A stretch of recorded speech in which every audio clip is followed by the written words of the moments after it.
Hello everybody. Welcome back to the Germination Station, sponsored by Nowaki. Hope you've made it over there. They're in the home field. This is Paul Jupp, and he is here to talk about creating meadows. He has had a long career in horticulture, but now devotes his time to creating meadows or showing people how to create meadows as well in both public and private spaces. And Meadow in My Garden is also the name of your talk. Is that right? Yeah. Yeah, over to you, Paul. Thank you so much. Questions at the end. Looking forward to it. Well, thank you so much. Thanks for coming, everyone.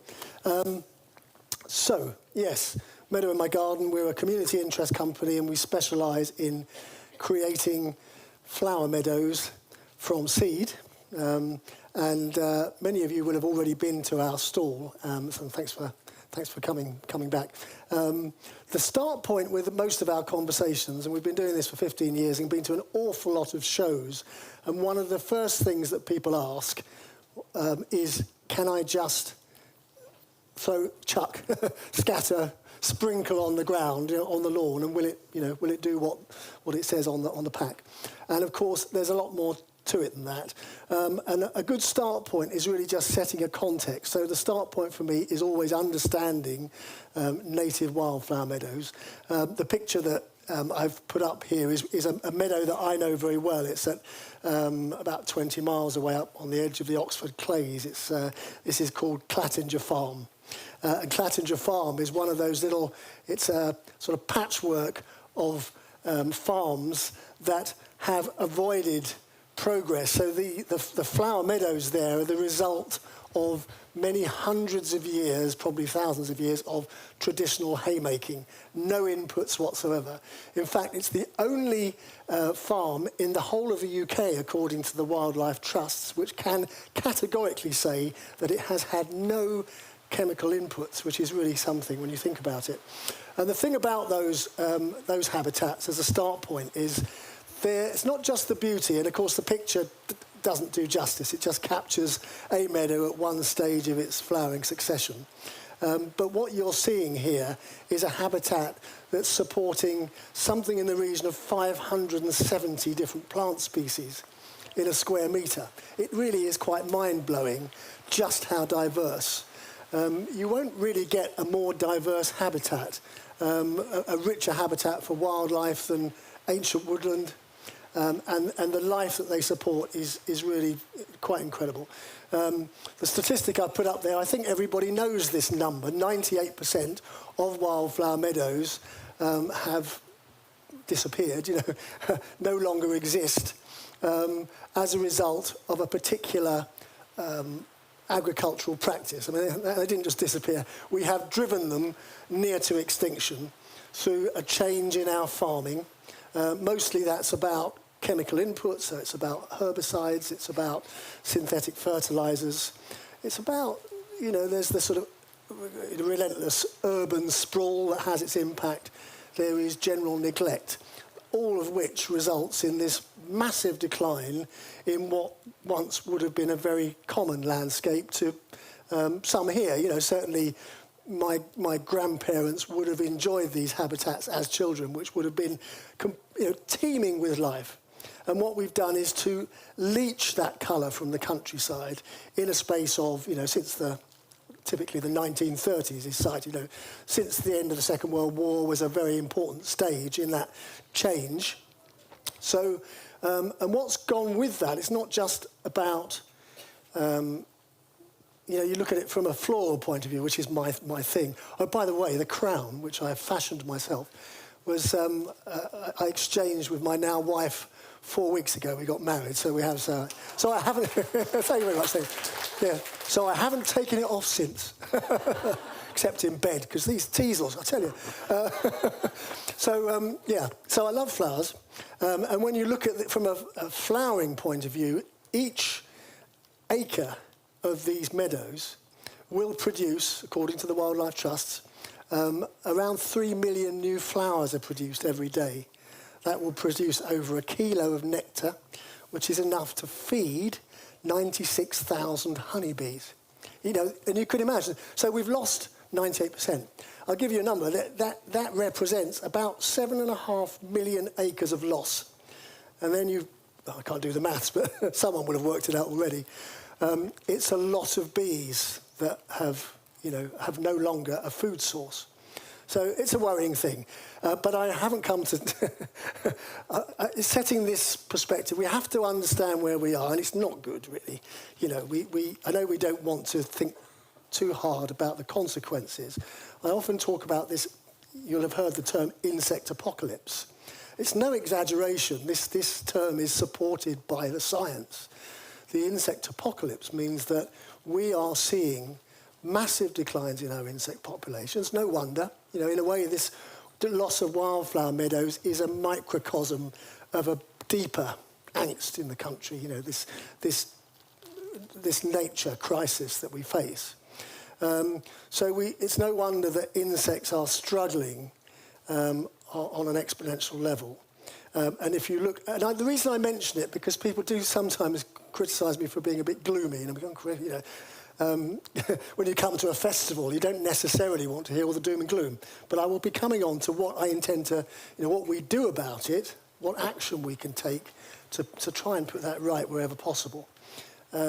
If you're paying attention with the latest science, and there are umpteen reports, come and see me afterwards if you're not convinced. But just butterfly conservation last year, with their big butterfly count, citizen science at its best, reported that over half of our insect species are now in serious and long-term decline. So you may have felt that your garden was a bit more flat, you get fluctuations. The general trend is downwards. And so this butterfly I'm showing here is called the dark green fritillary butterfly. It is actually orange, which is, they don't make it easy, do they? It's orange. When it opens its wings out, beautiful orange wings, but they're a specialist insect, and they only lay their eggs on violets. And if there are no violets, there are no fritillary butterflies. So it's important that when we look at that wildflower meadow habitat, that we see the habitat, which is the plant, the flower, the stem, the leaf, the root, and all of those flowers are performing this cycling role in the soil. Some of those flowers, each with a different rooting system, will go down 3 meters into the ground. So this business of mining for nutrients, cycling, repairing soils, I may go off at tangents. I'll try and keep to the thread, but it's such an interesting subject, isn't it? I mean, it doesn't get more interesting for me. One of the really positive things, and as I say, in my work, and my start point from coming from a horticultural background was, what am I going to do, age 50, to feel like I might be possibly making a small difference? And it's this understanding that we are a nation of garden lovers, and those of us that are lucky enough to have gardens, and apparently there are 22 million of us, can do an awful lot in our gardens to turn our gardens into mini nature reserves. I'm sure you've heard this concept of, well, maybe, even if I just give a bit over to that bit at the bottom of the garden, they can have that, that's good enough for them down by the compost. But anyway, this process of thinking about our gardens as wild spaces, multi-species environments, my primary interest has been what you could call meadows in gardens, but I find it difficult to concentrate. So it's meadowy type, low maintenance, wildlife-friendly plantings, both in gardens and beyond. But anyway, I'll drift in and out of that. I think a start point is always when people come and they say, I think I'd like to turn my lawn into a meadow. And the charity Plant Life, since about, I think it was 2019, so it's sort of 6 or 7 years, they've been promoting the No Mow May campaign. Many of you will be doing it, many of you will have heard it. I mean, it's essentially asking us if we can bear to keep the mower in the shed just for a few weeks, I'm not looking at any men in the audience, but there's a sort of typical, when people sort of say, just for a month, darling, just keep it in the shed and then we'll see if nature... Anyway, so this idea of, for No Mow May, we will simply avoid mowing the lawn and see what happens. And it's an interesting process. Of course, there is always a question, like once you've gone through May, and you might be lucky enough, this actually was an example of No Mow May, where the owner of this garden found from the very first season that the grass was full of orchids. That's not usual, you know. Usually it's full of grass and there might be a few wildflower species coming. But anyway, it's this idea of not relentlessly cutting the grass, you know, religiously, even when it doesn't need cutting. You know, you see the council guys out, they're mowing the lawn there's no grass there, just stop, it's just dust, you know. So you can be lucky enough to get that, but most of the time, you need a little bit of help. And one of the things that, again, it's very commonly understood that yellow rattle, lovely little yellow semi-parasitic annual plant, is a really useful addition to any lawn as a sort of, if I were going to advise, the very one thing that you might do in isolation is try to establish yellow rattle. It takes some of the nutrient from the grass. In the process, it reduces the vigour of the grass and it makes space for other species to come through. And now is the time to sow it. The very best time is sowing freshly harvested seed, purchased from a leading Meadow boutique, and scattering as quickly as you can into a prepared ground. I'll come back to that. Perhaps there'll be questions and I'll show you some of the techniques we use in a bit more detail. So yellow rattle seed, a little pack like that is going to cost you about £3 or £4. You know, so it's not a big decision, but that's one start point. Now, one of the things that very commonly gets asked, people sort of say, I want a flower meadow. I've been chucking seed down for years. Nothing's happening. What am I doing wrong? You know, so this idea that we just add the seed, nature will do the rest. And of course, what I would say the first thing to understand is what kind of a meadow that you want in your garden. There are lots of different options. And getting the right meadow, that is to say, there is no such thing as a rubbish soil, firstly. So that's a myth. You say, I need a rubbish soil, don't I? It's right plant, right place. So we're working with nature, and we don't want necessarily to be changing the garden to the extent that we're making an awful lot of work for ourselves that we don't need to make. This little picture is a really good example. When you're disturbing the soil, and all flowering succession is dependent on some level of disturbance, firstly. You know, so you can't just sprinkle on the lawn. It doesn't work. You need to at least disturb the soil in the way a grazing animal would do in that native wildflower meadow. And if you don't have grazing animals in your garden, then you need to try and emulate that, do the work that the grazing animals would do. And I think in the years that I've been doing it, and I used to say to people, we just sort of refer to scratching up and scarifying the grass. I think the best approach is to try a kind of patchwork, a sort of nucleation, you could call it, where you simply try whatever's comfortable. Don't make a chore of it. This should be a joy.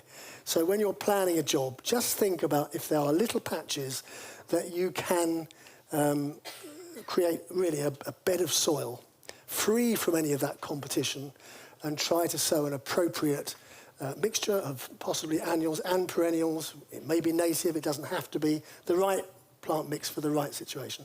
And that picture perfectly exemplifies it, where we've simply stripped a little, quite an artful patch. It doesn't have to be a square, it's got a little artful patch, and sown an annual. This is the first year, so we've stripped that in March, and we've sown it late April, and then you've got a picture there in July. It's quick. It doesn't take long to get that. But we've taken that as a flowering technique, which we've been working on, is providing loads and loads of solutions for your garden. So the important thing to understand is no two gardens or gardeners are the same, and everyone has different requirements, different colour, tastes, and some people want a nice big tall meadow for the back of the border. You might want something a bit shorter so it doesn't get beaten down by the wind and rain. So there's all these different considerations. And we've ended up with far too many mixtures, actually, but dozens of different solutions. And I mention allotment gardening because I think it's a really good example of the way we work, which is to say that the beauty is always paramount, so you get a really, really powerful flowering succession, usually for a minimum 3 months, possibly 4 months, depends on the season a bit, but 3 to 4 months of flowering from the very first season. But it's not about the flower primarily. The flower is a bonus, really, and you've sort of thrown that in. The beauty is feeding pollinating insects and providing habitat. And where it works on the allotment in particular is all of these different solutions where we can target insect pollinator groups. We might be focusing on bees here, butterflies there, ladybirds, a whole plethora of different insects that need help, as we know. And where it gets very exciting is where we take that into a new area where we're looking at what's known as integrated pest management, IPM, where you've got a flowering succession which specifically attracts aphids away from your vegetables and then in succession gets the predators in. So we're kind of get the aphids in, then get the hoverflies and the lacewings and the ladybirds and the parasitic wasps, all the things that will feast on the aphids. That's the whole idea. And then it's so beautiful. I mean, the beauty of it is spellbinding, really. It really is. And anyone that's used our mixtures sort of know this to be true. If you were a new gardener and you had no experience of this whatsoever, you might be best advised to keep it really simple. And this picture here shows a sunny border mixture, which we call summer pastels. It's packed with 37 different species. I sometimes call it strawberries and cream because it's predominantly pinks and whites and creams. So it's very pretty and it's great for cut flowers. But it's an annual-only mixture. So most of what we do combines interesting combinations of annual and perennial flower and some biennials. And there are a few exceptions in annual-only mixtures. And just to be quite clear, so the annuals are flowers that complete their life cycle in a year. That's it. Everything is about flower and seed and no effort goes into root development. So they're really colourful, they're really quick, they're a joy. But when people say, oh, but they'll set their seed again, they'll come back, won't they? Not really. When you leave them for the second season, you will get perhaps 1 or 2 species absolutely taking over. I was talking to one of the gardeners here earlier, a second year of absolutely brilliant golden coreopsis, just yellow. And lovely if you like yellow. If you don't like yellow, not so good. And a lot of people don't like yellow. People have got a thing about yellow. Anyway, so there are annual... I had a lady, she got her gardener to pick out all the yellow flowers. Fair enough. And then there's also things, the easiest garden is always going to be a garden where you've got a reasonably good, a good soil biology, let's say, so a healthy soil in full sun. Plenty of options, that would be easy. There are other situations where you might have a north-facing garden. This country, a lot of people do. We have a lot of those areas behind the wall or under a tree. So shaded areas, or perhaps in a north-facing garden, are an area where we specialise. And these would be perennial dominated mixtures with some annual cover for the first year. So that's very typical, these mixtures that are designed for difficult areas. Here's another one, tree foot. Specifically this is a dwarf ground cover mixture, so we're looking at a low-growing flowering carpet for sowing as a border around trees. It could be very good in an orchard under trees. You get these little pollinator zones, really, so that's really helpful. And it will help, it protects the soil, it improves the soil, it particularly avoids having to mow around trees. I get this often when you're mowing around trees or strimming. It's so easy to damage them. So it avoids that. You can work on any scale, and when people are often put off by the scale. You think, if you've got a big garden, do I really want to be doing all of that work, stripping? And if you do have a big project, and this picture just shows one that I did few years ago for a neighbour, actually, but we like to get our hands in the dirt. We use here a turf stripper, so if you've not done that before, on my website there's lots of little how-to videos. Don't be daunted, because they're quite easy to use, turf strippers. Big, heavy things, but you haven't got to lift it. You've just got to, it's self-propelled, and it will lift the turf, and this is what we did here. And in this garden, where the ground was quite damaged and heavily compacted, so we did need to prepare the soil, not just strip off the turf, but we put a heavy-duty rotavator through the soil. That's uncommon. We only do that if the soils are damaged. If they're not damaged, don't go too deep. Just skim off the surface. And what we did here was to sow one of our pollinator mixtures. This one we call Ladybird Heaven. And so I did that stripping in April, and this was sometime in July. We came back from a garden show. I wonder what's happening, and walked through the gate. Honestly, I heard it before I saw it. Honestly, it was that, it was absolutely buzzing. And you get this lovely... We left the path that you see here that looks like it might have been mown through the meadow is just where we left the grass. I think paths are important, desire lines and following the contours of the land. And then you start to see that this flowering succession means you constantly got, as one group of flowers is fading by design, so you might get 6 or 7 species in the first phase. As they go down, another lot come up, gets taller, bigger, more dramatic, and then little patches of things come up within the meadow, poppies like this. So this one is, it's actually a mixture we use with the RHS in their garden at Rosemore. And I mentioned that because they produced, or we produced with them, a little video on the homepage of my website. So that's just a few minutes, Rosemore, what they did, how they went about it. So you could get some useful ideas as to how to go about it. So all of these techniques, you could say, I've kind of picked up. I mean, I'm an amateur, I'm a keen gardener. I've worked in gardening all my life. I know what works for me. I seem to be quite good at growing stuff. And we've taken this technique, which we've perfected in gardens, in private gardens, and immediately my mind goes to how much work we have to do to reverse this decline in nature. And so it's not enough just every one of us having a little mini nature reserve. We've got to do all the other stuff as well. And this is where our community work comes in. So it's the same process. It is looking for little unloved patches of land where we can bring back joy. Every emerging seedling in these meadows should symbolise an uprising of optimism. It has to be this sort of sense of what could be. And so when we're working with community groups, and this one here is a little patch taken in Birmingham by Alison, who runs the Patchwork Meadow project in Birmingham. She's a retired teacher, you know how difficult it can be to retire when you've got so much energy. So she's been working on this the last few years. I checked with her in the spring, and so they were up to 6,690 mini meadow patches around Birmingham.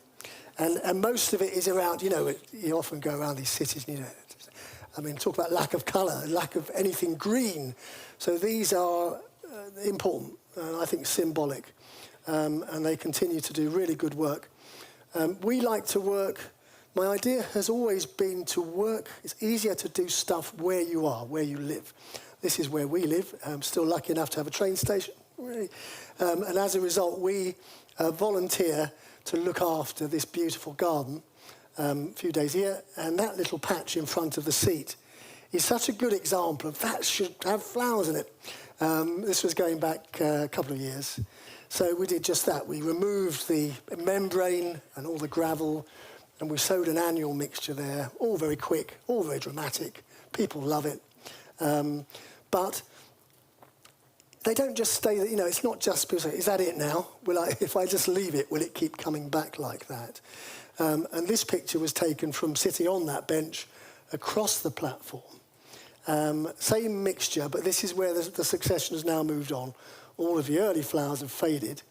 And because it's in a prominent position, I don't really want to have to keep messing with that soil and doing too much work. So we've now turned it into a herbaceous bed. I've put grasses in and more easily managed plants. It's a bit of a shady spot. So it's this idea, doesn't, well, just because we might call it a meadow or something similar, it doesn't have to necessarily remain that way. And then we look for, this is other areas around the station where we've scattered seeds. So there's always new areas that you can keep, building on. Really easy to do. This is by the car park.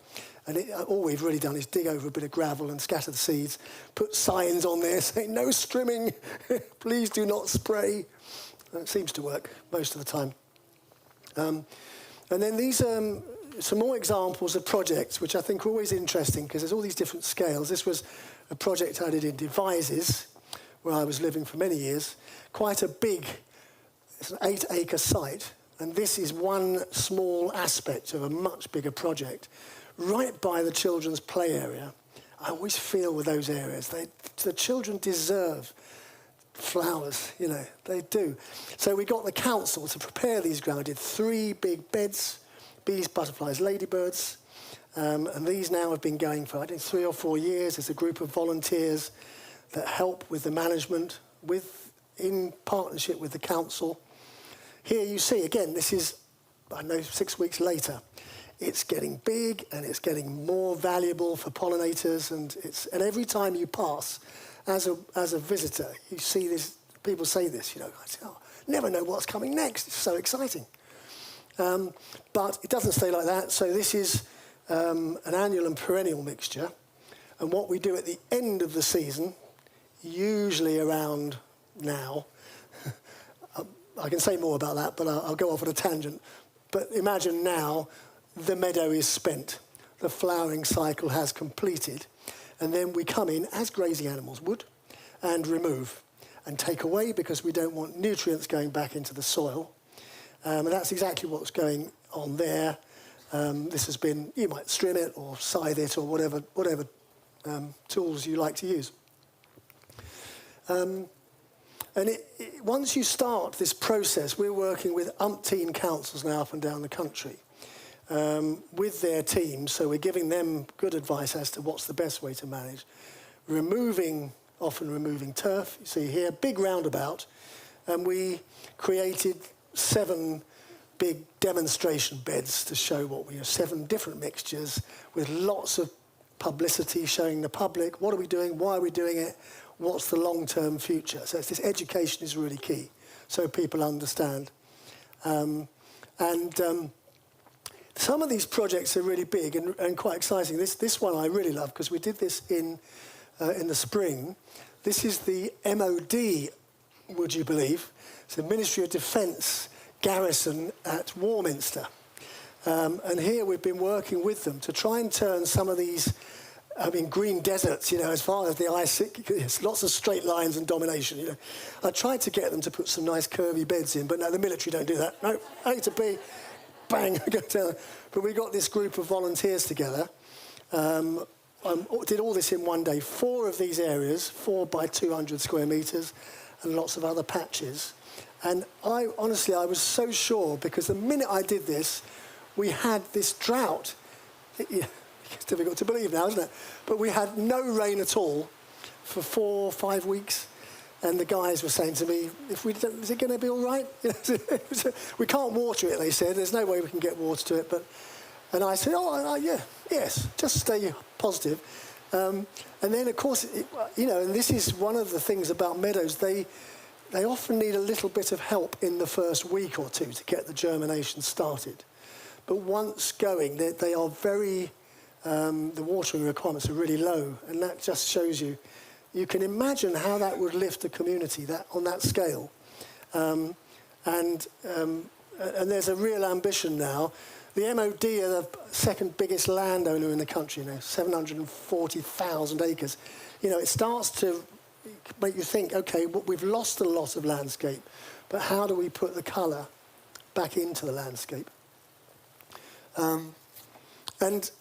Yeah, they all vary, these mixtures. I just put there's 2 pictures here which I wanted to show you, because it's a project we're just starting with a neighbouring village has a little redundant brick building that we're taking on as a community nature hub and a cafe, opening a cafe. So it's very much about bringing the community together. And the first thing I wanted to do before we opened was to show off. So this is called Passion, this mixture. It's been in flower for 4 months now. It's still flowering now. And that was when it first started. And then this is a later phase. So you see this lovely, lovely change. That's an easy sort of, say, Passion annual only mixture. And then last couple of pictures. So everything that we're trying to do is about galvanising community. So we're working with these groups. This was a clean-up squad in Devizes that we've been working with for years. And it shows when you have the right project, so if you were to just scatter seeds, hopefully, on that little patch, nothing much is going to happen. But what we've done is design a mixture here called Sunny and Dry, and it's a sort of based on Mediterranean herbs. So a lot of our thinking has got to be about adjustment to climate change.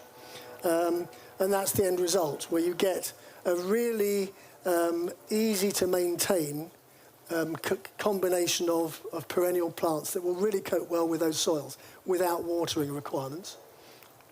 The good news in terms of timing, there's never a bad time to do this. You know, you always say we've got spring or autumn sowing windows.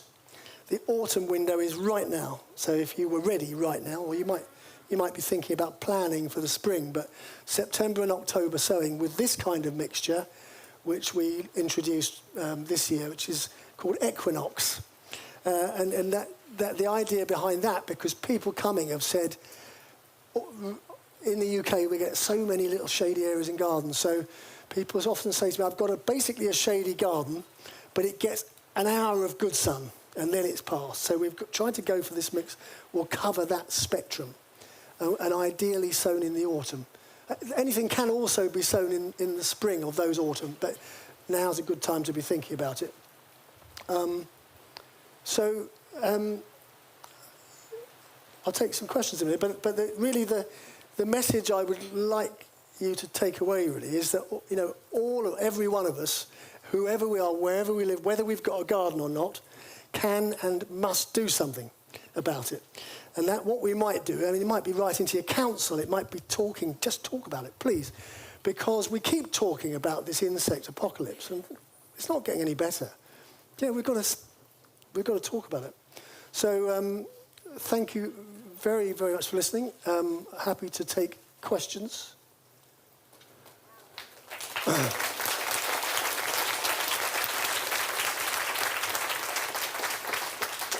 Questions? Hi. Hello. You talk about there being a mix of annuals and perennials, but you cut down at the end of the season. Do you also cut down the perennials, or do you leave them? Yeah, so when you sow an annual and perennial mixture, you're either sowing in the spring or the autumn. The same will apply in terms of cutting back when that flowering cycle has completed. And some level of disturbance with perennials or annuals will be necessary. What we tend to do, if we're looking at for instance, a roundabout I might have been managing for 5 years, where there's all sorts of vegetation, there's perennial plants, we might have a rowan tree in the middle, and we've probably added some bulbs. So it becomes a garden where we've used wild planting and seeds. And what I would tend to do is where there are really vigorous established perennial plants that I want to keep, I would try not to disturb those too much. So it's this idea of patchworks of disturbance, a sort of nucleation. And on any space, there will be areas where you go, it's obvious where there's attention needed. But always this idea of, if we do nothing, the succession will move more and more towards woodier perennial plants. Grasses will become dominant. And so you end up really losing, in gardens anyway, because in gardens people want colour and design. Yeah. Hello. Hello, sorry. Hi. Hello. So I appreciate you might not be able to tell me the answer to this, but I thought I'd ask anyway. At the end of our garden, we have a gate going out onto a field, which is privately owned, and all that happens in the field it gets mowed once a year, and that's it. And there's bees, like beehives at the end. And we've tried a few times to kind of sneakily throw seeds in, and now we know why that hasn't worked. Thank you. Yes. But do you think that we are doing anything wrong if we go in with some small rakes and pretend to be deers? Because there are deers that... But then throw some more seeds from our pockets. Do you think that would be okay? Yeah. Well, I shouldn't really recommend it. I mean, the start point always is trying to better understand what could be the best outcome. So if you could find out who owns the field, and often they might be receptive to some change in management, and that's adding some colour, adding biodiversity. That's always going to be the best way. Like, it's always better for me to talk to the town council. But there are occasions where I might, ask for forgiveness rather than, that happens, doesn't it? I say, well, let's just get on with it and do it. But you have to be careful with the ecology, because if everybody was very happily going out chucking seeds about, they might be sowing the wrong thing in a sensitive situation. Okay. Yeah. Thank you. Well, I only know that it was a very grumpy man that used to own it, so that's why we haven't contacted him, but thank you. Yeah. My question's about yellow rattle. Yes. I've really struggled with it. And would you suggest using seed or plugs? And do you need a clear space to put it in?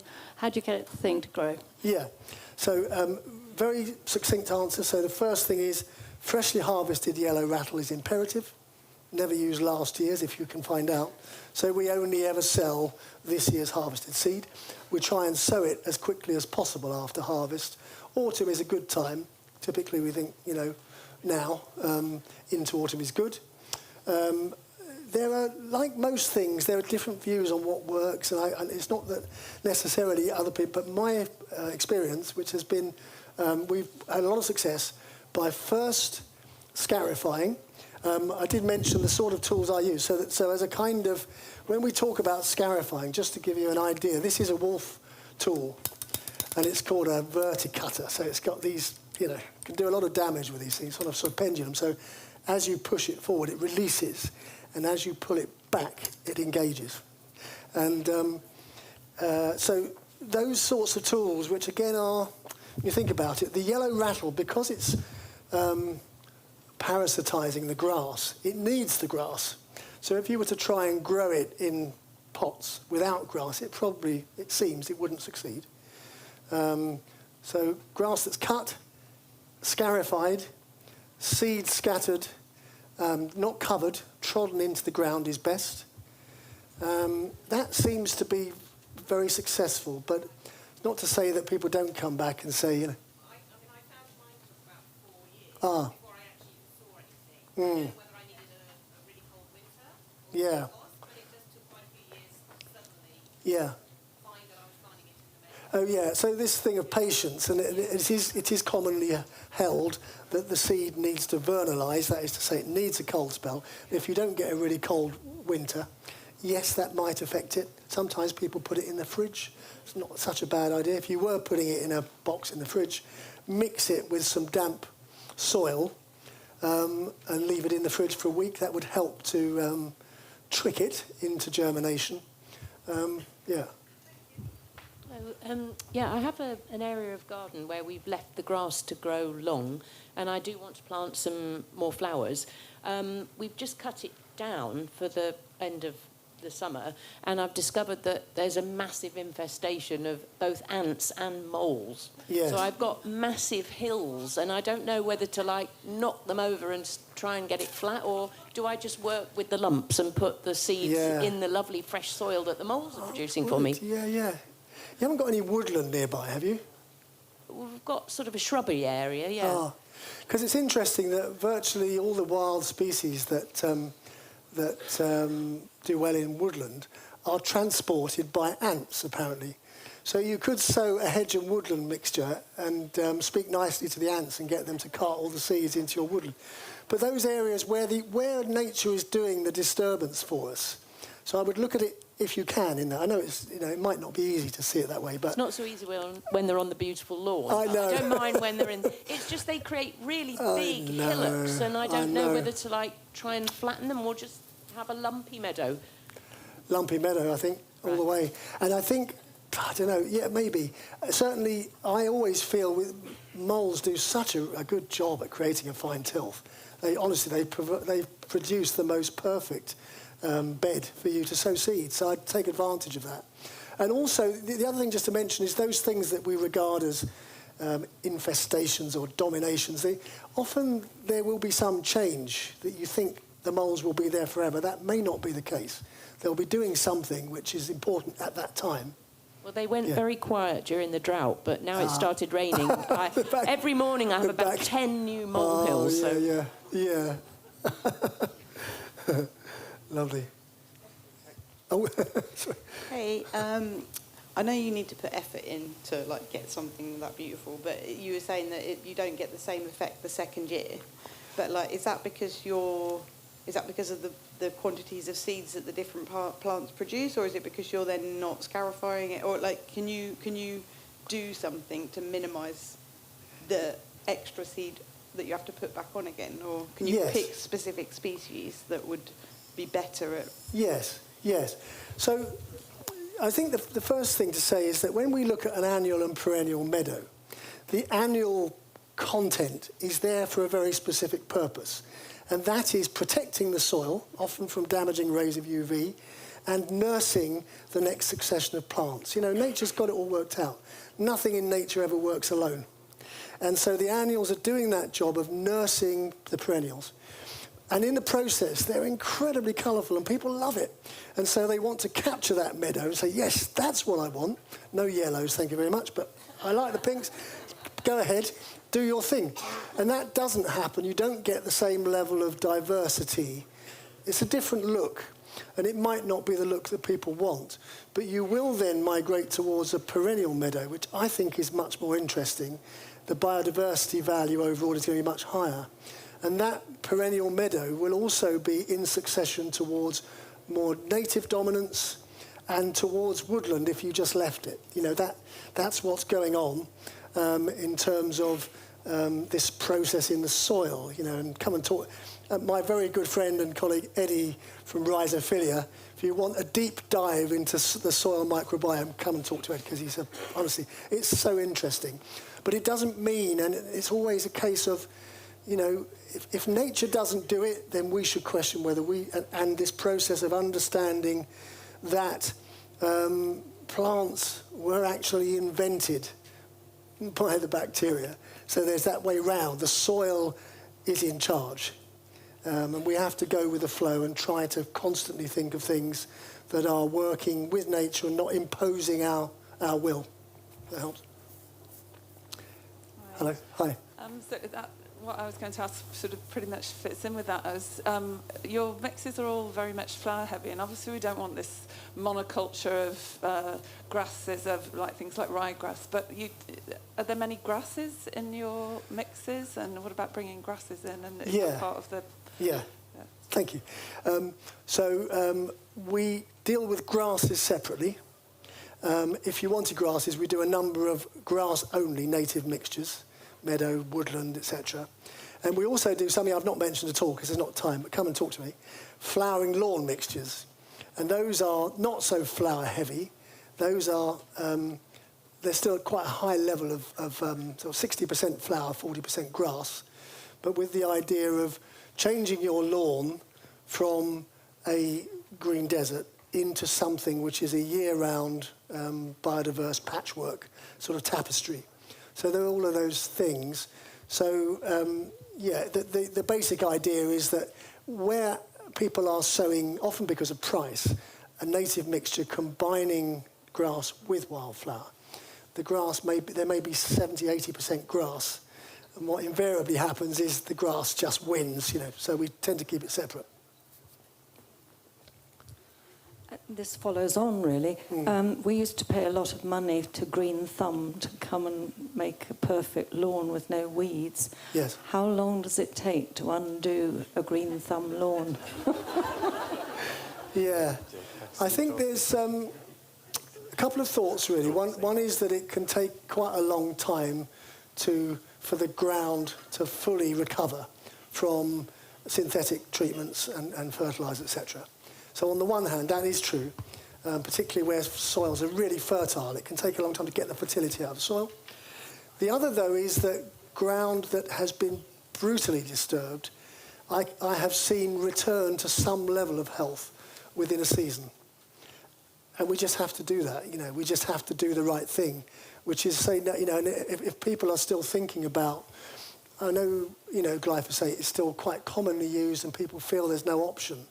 But if you visit charities like the Pesticide Action Network, PAN, there's so much good information which says why we absolutely shouldn't be using it. And we really, really shouldn't. So it's not for me to preach to people, but that's a great site because it's very balanced, all the information is there. And as soon as we can stop those harmful inputs and just bring, you know, just like loving the earth, you know. Thank you so much. Big round of applause. Thank you. Thank you. For Paul.